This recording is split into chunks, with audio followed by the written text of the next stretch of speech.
नमस्कार, स्वागत है आपका और आप देख रहे हैं अपना यूट्यूब चैनल रीमेक एडपाथ। पाठ टीका कैसे लिखें। जी हाँ, इस वीडियो के माध्यम से पाठ टीका संधारित करने के हम तरीके बताएंगे, वो स्टेप बताएंगे और वो तर्क बताएंगे कि किस लिए, क्यों और किस तरह पाठ टीका संधारित किया जाएगा।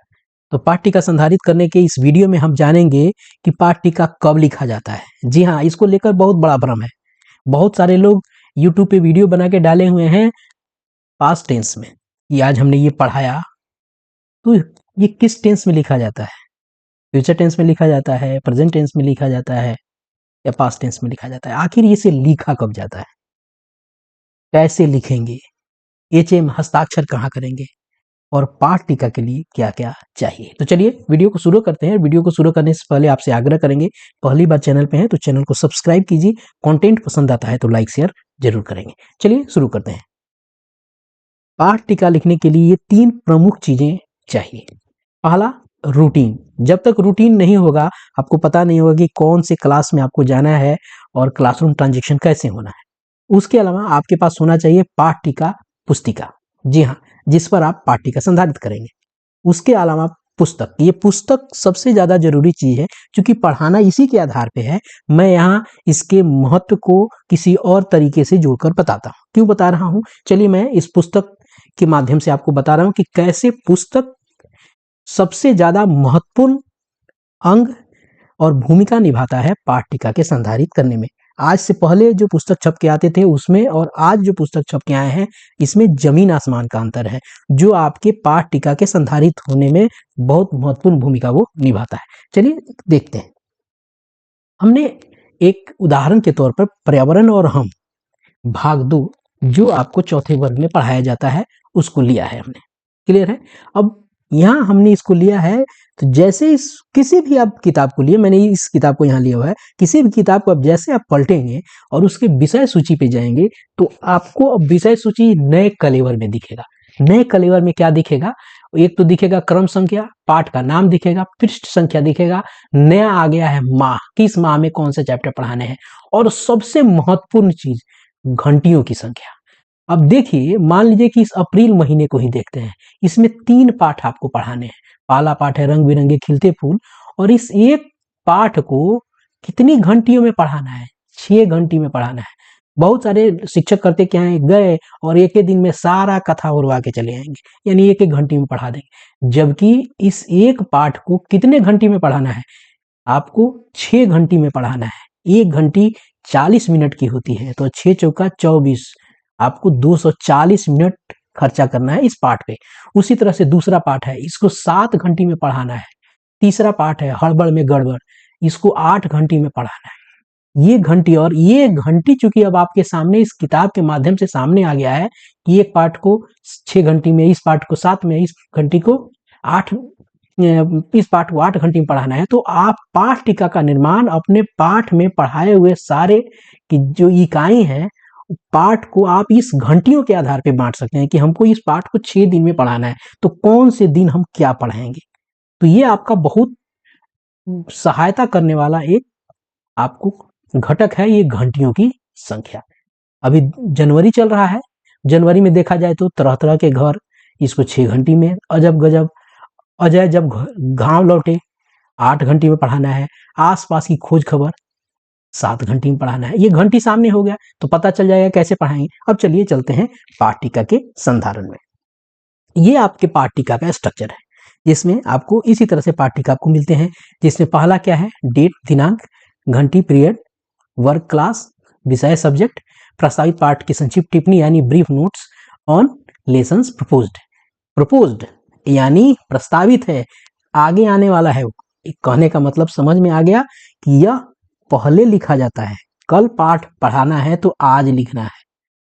ऐसा नहीं कि पाठ पढ़ा दिया तो शाम को लिखेंगे, तो जो शाम को लिखेंगे उसे डायरी कही जाती है। एकदम कल नजदीक पढ़ाना है, उसके बारे में जो टिप्पणी लिखनी है, टिप्पणी छोटी लिखी जाती है, इसलिए इसका नाम टीका है, यानी टिप्पणी है, छोटी लिखी जाती है, इसे पाठ टीका कहते हैं। पाठ योजना नहीं है, योजना में पूरी प्लानिंग आती है कि पाठ को पढ़ाने के लिए कौन कौन सी योजनाओं को बनाना पड़ेगा। जाएंगे तो कैसे हम पाठ को इंट्रोड्यूस करेंगे, उसके पाठ के जानने से पहले उसका प्रीवियस नॉलेज क्या है वो जानेंगे, और पाठ योजना पाठ टीका में अंतर क्या है कि पाठ टीका बिल्कुल व्यक्तिगत होता है, जिसको पढ़ाना होता है वही उसको लिखता है, उसी उसी के द्वारा वो टिप्पणी लिखी जाती है। और पाठ योजनाएं बनाई जाती है, एक पाठ योजना के आधार पे कोई भी पढ़ा सकता है। अगर उसके पास पाठ योजना है तो वो पाठ योजना लेके जाएगा, ग्रंथ है, कोई भी उसके अनुसार जाके पाठ को इंट्रोड्यूस वह पाठ को कर सकता है। वो बहुत पहले पाठ योजना बना के रख दी जाती है, लेकिन पाठ टीका तत्काल बनाई जाती है, उसके अगले दिन नेक्स्ट 1 से 2 दिन में उसको इंट्रोड्यूस कर दी जाती है। और ये व्यक्तिगत होती है, और ये पाठ पढ़ाने के पहले लिखी जाती है, बाद में लिखी जाती है, वो डायरी कहलाती है। बच्चों की डायरी नहीं, टीचर्स की डायरी। चलिए उस पर बाद में विस्तार में बात करेंगे। अब यहाँ हो गया ब्लैक बोर्ड वर्क, हो गया रिमार्क्स, हो गया। अब चलिए देखते हैं और हम काम करते हैं। 1/1/2026 को हमने डेट ले लिया है, आगे आने वाले दिनों में स्कूल खुलेगा 1 तारीख को।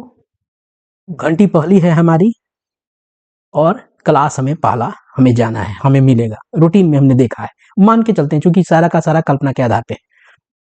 हमारा सब्जेक्ट होगा गणित। गणित में हम वहां जाएंगे तो हम पाठ, जिस पाठ को पढ़ा रहे हैं उसमें शीर्षक क्या है, गिनती है। ध्यान रखिएगा, आप पाठ भी लिख सकते हैं और शीर्षक भी लिख सकते हैं, कोई लिख सकते हैं। जो हम पाठ पढ़ा रहे हैं उसमें शीर्षक क्या है, गिनती। तो टिप्पणी में हमको क्या, बच्चों को क्या उस गिनती में क्या उस दिन बताना है, गिनती का बोध कराना है। ऐसा नहीं एक के दिन में पूरा का पूरा बच्चों को वैज्ञानिक बना देना है, पूरा मैथाचार्य हो जाएंगे, गणिताचार्य हो जाएंगे। अभी बोध कराना है हमको। तो बच्चों को उस दिन उस घंटी में 40 मिनट की घंटी में क्या करें, गणिती का गिनती का बोध कराना है। तो ब्लैक बोर्ड वर्क क्या करेंगे, अब वहां कुछ फोटो बनाएंगे हम, वहां पे फोटो बनाएंगे। और मैं जैसे गेंद है, ये 1 गेंद, ये 2 है 2 गेंद, ये 3 गेंद। अब चाहे तो खुद से भी बना सकते हैं। मान लीजिए वहां गए, वहां आप फूल बना दिए, 1 फूल हो गया। वहां गए, फूल बना दिए, आप गए, ये 2 फूल हो गए। वहां अपने से फूल बनाने की व्यवस्था आप बना सकते हैं और बच्चों को बना सकते हैं, ये 3 फूल हो गए। इस तरह से बच्चों में गिनती से संबंधित बोधत्व तो आप चैतन्य उस पर कैसे जागृत करेंगे, ये आपके ऊपर डिपेंड करता है। तो ब्लैक बोर्ड पे ये काम आपको करना होगा, क्योंकि ये पहले ही आपको लिख के रखना पड़ेगा। ब्लैक बोर्ड पे हमको इस तरह से फूल बनाने पड़ेंगे, गेंदा बनाना पड़ेगा, तब बच्चे धीरे धीरे चीज को समझेंगे। ये हो गया। फिर आपकी दूसरी घंटी है, कहाँ है दूसरी घंटी, चलिए देखते हैं। दूसरी घंटी आपको है वर्ग 2 में, और दूसरी घंटी में क्या पढ़ाना है आपको, हिंदी पढ़ाना है। और क्या आपको हिंदी में उस दिन पढ़ाना है, शीर्षक पाठ कितने हैं, उसमें पाठ है आपका कितना है, पाठ का नाम है कितने कौवे। टिप्पणी क्या है, चूंकि आपने पाठ पढ़ा होगा, जब भी आप पाठ टीका बनाते हैं आपको उस पाठ को पढ़ना होगा और कितने घंटी में पढ़ाना होगा, उस अनुसार इसको बांटना होगा। ये समझना और सोचना आपको है। उस दिन में मान लीजिए कि पाठ में आए चित्र से बच्चों को अवगत कराएंगे, हम पहला दिन का काम कर रहे हैं, और कहानी से उसको जोड़ना। हम क्या करेंगे उस दिन, जो चित्र आए हैं उस पाठ में, उससे बच्चों को अवगत कराएंगे, ये क्या है, कौवा है, कोयल है, कौन सी पक्षी है, उसके साथ इसको जोड़ेंगे कहानी से। आपकी अपने स्किल पे डिपेंड करता है। ब्लैक बोर्ड पे क्या काम करेंगे, ब्लैक बोर्ड पे हम कौवे का चित्र बच्चों से बनवाएंगे, अगर उससे नहीं बनता है स्वयं से बनाएंगे। ये काम ब्लैक बोर्ड पे किया जाएगा। अब चलते हैं, तीसरी घंटी हमारी कहाँ पड़ रही है, पड़ेगी, तीसरी घंटी हमारी पड़ेगी आपको क्लास 3 में। और क्या पढ़ाना है, अंग्रेजी पढ़ाना है।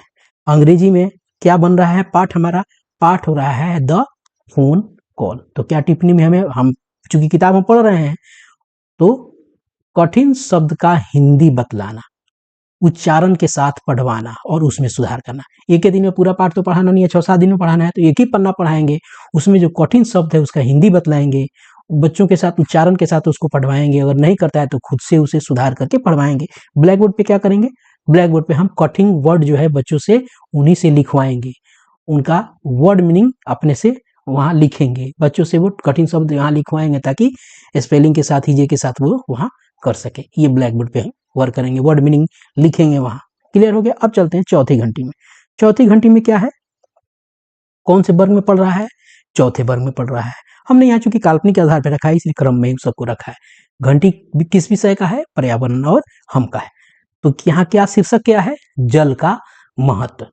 चूंकि पाठ हो सकता है कुछ और हो, उसमें जल का महत्व पढ़ना हो। आज हो सकता है तीसरा चौथा दिन हो घंटी का, उस पाठ का जल का महत्व। तो क्या बतलाएंगे, अगर हमने जल में वहां पढ़ा है तो जल के स्रोत को बतलाना, जल का महत्व बतलाना। हमें क्या करना होगा, जल से संरक्षण, जल के संरक्षण को बतलाना, ये सारा काम हमको करना पड़ेगा। ये चूंकि मैंने अपने से सोच के लिखा है। अब ब्लैक बोर्ड पे क्या कराएंगे, ब्लैक बोर्ड पे बच्चों से ब्लैक बोर्ड पे जल के स्रोत यानी उनसे लिखवाएंगे। तो बच्चे कोई हो सकता है नदी लिखे, कोई तालाब लिखे, कोई झरना लिखे, कोई वर्षा लिखे आदि।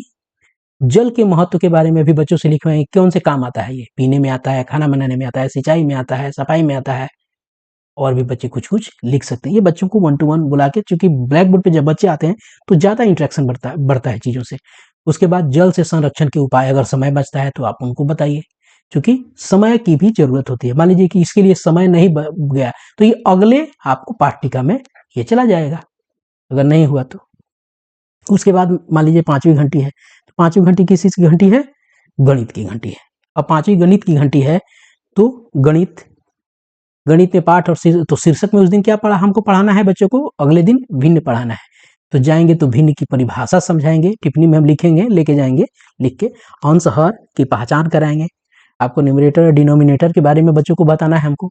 तो जाएंगे ब्लैक बोर्ड पे, क्या करेंगे, ब्लैक बोर्ड पे चित्र के माध्यम से भिन्न की अवधारणा को आपको स्पष्ट करेंगे। जैसे मान लेते हैं कि मैं चित्र बना देता हूं कोई, ये एक चित्र है, ये रंगे वाला व्यवस्था है, इसको कैसे अगर लिखना होगा तो कैसे लिखना होगा, इसको आपको ऐसे लिखना होगा। मान लीजिए कि ये आपको इस तरह से भाव में है, अगर ये रंगा वाला हिसाब है तो इसको लिखना होगा तो कैसे लिखना होगा, इसको लिखना होगा तो ऐसे लिखना होगा। कि इस चीज को आपको बच्चों को बताना होगा कि कैसे, किस तरह से भिन्न रूप में बनता है, भिन्न की अवधारणा क्यों बनती है, ये आपको बच्चों को बताना पड़ेगा। 1/2 क्यों होता है, 2/3 क्यों होता है, यानी बच्चों में भिन्न की परिभाषा बताई जाएगी, अंश हर किसे कहते हैं ये बताई जाएगी, भिन्न आखिर बनता क्या है, कॉन्सेप्ट कैसे आता है, इन सारी बातों को आपको बताना पड़ेगा। तो ब्लैक बोर्ड में आप ये वर्क करेंगे, आप अपने कॉपी पेन पाठ्यक्रम पर इस तरह के लिख के बना के लेके जाएंगे। क्योंकि आपको ये थोड़ा सा ब्रीफ करता है, कहीं ना कहीं जो है आपकी तैयारी को टिप्पणी के रूप में आप लिख के लेके जाते हैं, जो कहीं ना कहीं आपको प्रॉम्प्ट करता है ये। तो ये था पाठ टीका संधारित करने का तरीका। मैंने प्रयास किया कि आप तक ये सारा इंफॉर्मेशन पहुंचे और कौन कौन सा तरीका, कौन कौन का टूल पाठ टीका को बनाने में आपकी सहायता करेगा। तो इस वीडियो में इतना ही, मिलते हैं जल्दी ही नए कंटेंट और नए इन्फॉर्मेशन के साथ। वीडियो पसंद आया तो लाइक शेयर लोगों के साथ जरूर शेयर करेंगे। अपना ख्याल रखें, जय हिंद।